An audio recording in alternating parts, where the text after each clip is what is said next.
جس سے میں پہلے بیان کر چکا ہوں، اول آخر درود پاک پڑھیں اور پھر 11 بار پڑھ لیں، 21 بار پڑھ لیں، جتنا آپ آسانی سے پڑھ سکتے ہیں،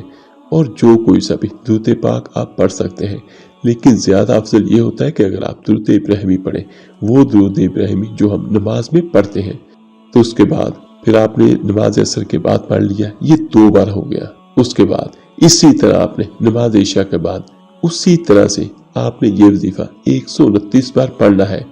پھر ایک بار سن لیں کہ پہلے آپ نے فجر کے بعد اول آخر درود پاک کے ساتھ 129 بار سورہ کوثر پڑھی، اس کے بعد پھر آپ نے نماز عصر کے بعد 129 دفعہ سورہ کوثر پڑھی اول آخر درود پاک کے ساتھ، اور اسی طرح آپ نے نماز عشاء کے بعد 129 بار سورہ کوثر پڑھی۔ تو یہ ایک دن کا آپ کا وظیفہ مکمل ہو گیا۔ اس کے بعد اگلا دن آ گیا جمعے کا، تو جمعے کو بھی آپ نے اسی طرح سے یہ وظیفہ پڑھنا ہے۔ اس کے بعد تیسرا دن آ گیا ہفتے کا، تو ہفتے کو بھی آپ نے اسی طرح یہ وظیفہ پڑھنا ہے، اور آپ کی جو بھی حاجت ہو، کوئی بھی مقصد ہو، اس کو ذہن میں رکھ کے آپ نے یہ وظیفہ کرنا ہے۔ وظیفہ کرتے وقت پورا دھیان آپ کا وظیفے پر ہونا چاہیے، دل میں کوئی بھی شک نہیں لے کے آنا، پورا دھیان وظیفے پر رکھ کر آپ نے یہ وظیفہ کرنا ہے۔ انشاءاللہ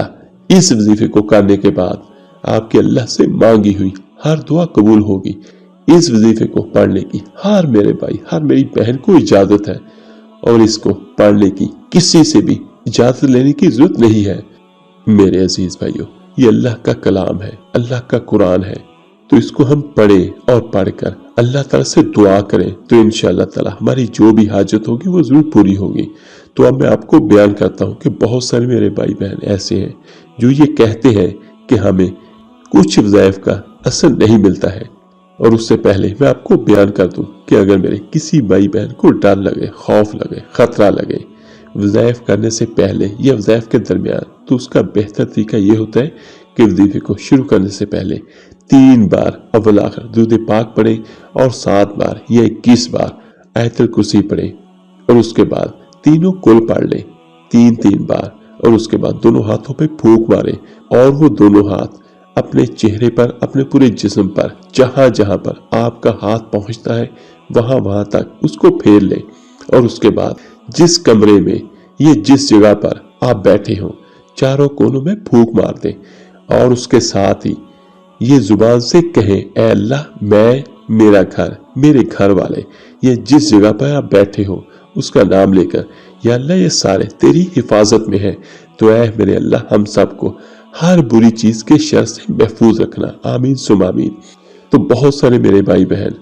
وظیفے کو شروع کرنے سے پہلے حصار کرتے نہیں، اور بہت سارے یہ ہیں جو اگر حصار کرتے ہیں تو وہ صرف یہ کہتے ہیں کہ دائرہ لگانے کو حصار کہتے ہیں۔ دائرہ لگانا بھی حصار ہوتا ہے، لیکن سب سے آسان اور بہترین حصار یہی ہے جو میں نے آپ کو بیان کیا ہے۔ اور اگر پھر بھی کسی میرے بھائی کو سمجھ نہ آئی ہو تو نیچے ڈسکرپشن میں مجھ سے پوچھ سکتا ہے، اور نیچے اسی ویڈیو کے نیچے میں آپ کو اس کا لنک بھی ڈسکرپشن میں سینڈ کر دیتا ہوں، تو وہاں سے دیکھ لیجئے گا حصار کرنے کا صحیح طریقہ۔ اور دوسری بات، جب بھی کوئی میرا بھائی، کوئی میری بہن وظیفہ کرے تو صاف ستھرے کپڑے ہوں، کپڑوں پر ناپاکی نہ ہو، جس جگہ پہ، جس کمرے میں یا جہاں بھی آپ نے وظیفہ کرنا ہے، عملیات کرنے ہیں، تو وہ جگہ پاک ہو۔ بہت سارے میرے بھائی بہن یہ بھی خیال ہی نہیں رکھتے کہ ہمارے کپڑے پاک ہیں، یہ جگہ پاک ہے یا ناپاک ہے۔ تو جس طرح آپ نماز کے لیے تیار ہوتے ہیں بالکل صاف ستھرے، اسی طرح اپنے وظائف کے لیے اور عملیات کے لیے بھی تیار ہونا پڑتا ہے، اور خوشبو کا استعمال کریں۔ خوشبو لگانا انبیاء علیہ السلام کی سنت ہے، اور خوشبو لگانے سے جو روحانی طاقتیں ہیں وہ بہت جلد آپ کے نزدیک جمع ہونی شروع ہو جاتی ہیں، کیونکہ کوئی بھی کام ہے وہ ہونا تو اللہ کی رحمت سے ہے۔ ہماری دعائیں، ہمارے عملیات، ہمارے وظائف سب ایک بہانہ ہے اللہ کی رحمت کو کھینچنے کا، اللہ کی رحمت کو حاصل کرنے کا، اللہ تعالیٰ سے اپنی حاجات کو پورا کرنے کا، یہ بہانے ہیں۔ لیکن ہونا تو یہ چاہیے اگر بہانہ ہو تو وہ بھی صحیح ہو۔ اور اس کے بعد جو سب سے بہترین وقت ہوتا ہے وہ یہ ہوتا ہے کہ جس وقت آپ نے پہلے دن وظیفہ شروع کیا، دوسرے وقت بھی سیم وہی ہو، تیسرے وقت بھی۔ اگر آج آپ نے نماز فجر کے بعد یہ وظیفہ کیا تو کوشش کریں 2-4 منٹ کا، آگے پیچھے ہو گیا کچھ نہیں، لیکن یہ نہ ہو کہ گھنٹوں کے حساب سے وقت کا فرق ہو۔ اور پھر نماز عصر کے بعد یا نماز عشاء کے بعد، جس طرح عشاء کا ٹائم سب سے زیادہ ہوتا ہے کہ پوری رات پڑی ہوتی ہے، تو آپ جب مرضی عشاء کی نماز اکیلے پڑھ سکتے ہیں۔ زیادہ بہتر تو یہ ہے کہ باجماعت پڑھیں، لیکن جس طرح میں بیان کر چکا ہوں کہ بہت زیادہ وقت ہوتا ہے، پوری رات ہوتی ہے، تو اس میں یہ ہوگا کہ آج اگر آپ نے عشاء کی نماز 8 بجے پڑھ لی، 7 بجے پڑھ لی، 9 بجے پڑھ لی، تو اس کے بعد آپ وظیفہ کریں گے تو وہ وظیفہ بھی اسی حساب گھنٹوں کے حساب سے لیٹ ہوگا۔ تو سب سے بہتر جو یہی ہوتا ہے کہ وظیفے کا ہمیشہ ایک وقت ہو، ایک ٹائم ہو، اور جس طرح میں بیان کر چکا ہوں کہ کپڑے صاف ستھرے ہوں، آپ کی جگہ صاف ستھری ہو، اور آپ کے منہ سے کسی بھی قسم کی بدبو نہیں آنی چاہیے۔ یہ سب سے اہم شرط ہے عملیات کی، وظائف کی۔ سب سے بہتر تو یہ ہے کہ آپ مسواک کریں، اور مسواک کرنا میرے آقا دو جہاں صلی اللہ علیہ وسلم کی سنت ہے۔ آپ کو اس کا فائدہ بھی ہوگا اور آپ کو اس کا ثواب بھی ملے گا۔ اور اس کے بعد جو میرا بھائی بہن جو بھی عملیات کرتا ہے، وظائف کرتا ہے، جیسے آپ نے حصار کیا تو پانی کا ایک گلاس ساتھ میں رکھیں، اس پر پھونکے مارے، اس کو دم کریں۔ اس کے بعد آپ نے یہ سورہ کوثر کا وظیفہ کیا یا کوئی بھی وظیفہ کیا، کوئی بھی عمل کیا، تو پانی پہ دم کریں، پانی کو پھونکے ماریں، اور وہ دم کیا ہوا پانی خود بھی پئیں، اپنے گھر والوں کو بھی پلائیں۔ اپنے گھروں میں اوپر دیواروں پر چیٹے بھی لگائیں، چاروں کونوں پر، اور اللہ تعالیٰ سے دعا کریں اس کے ساتھ ساتھ کہ اللہ ہم سب تیری حفاظت میں ہیں۔ تو انشاءاللہ تعالیٰ یہ اتنا زبردست عمل ہے کہ اگر خدا نخواستہ کسی کے گھر میں کوئی تعویذات کا اثر بھی ہوگا تو اللہ تعالیٰ اپنی رحمت سے ان تعویذوں کے اثر کو بھی توڑ کے رکھ دے گا۔ اور نیچے ڈسکرپشن میں صحیح وظیفے کا کرنے کا طریقہ بھی آپ کو اس کا لنک سینڈ کر دیتا ہوں۔ اگر پھر بھی کسی میرے بھائی بہن کو کوئی چیز نہ سمجھ لگی ہو تو وہ نیچے کمنٹ سیکشن میں مجھ سے پوچھ سکتا ہے۔ انشاءاللہ تعالیٰ جیسے ہی مجھے وقت ملا تو میں آپ کو اس کا جواب ضرور دوں گا۔ اور جو میرا بھائی بہن یہ وظیفہ کرے وہ خود بھی کریں، اپنے لیے بھی دعا کریں اور ہمارے لیے بھی دعا کریں، اور بڑی دعا میں شامل ہونے کے لیے نیچے کمنٹس باکس میں اپنا نام ضرور لکھیے گا۔ اللہ تعالیٰ آپ کا اور آپ کی فیملی کا حامی و ناصر ہو۔ تو ملتے ہیں جلدی انشاءاللہ ایک نئی ویڈیو عمل کے ساتھ۔ اس ویڈیو کو صدقہ جاریہ سمجھ کر ضرور شیئر کیجیے گا۔ اللہ حافظ۔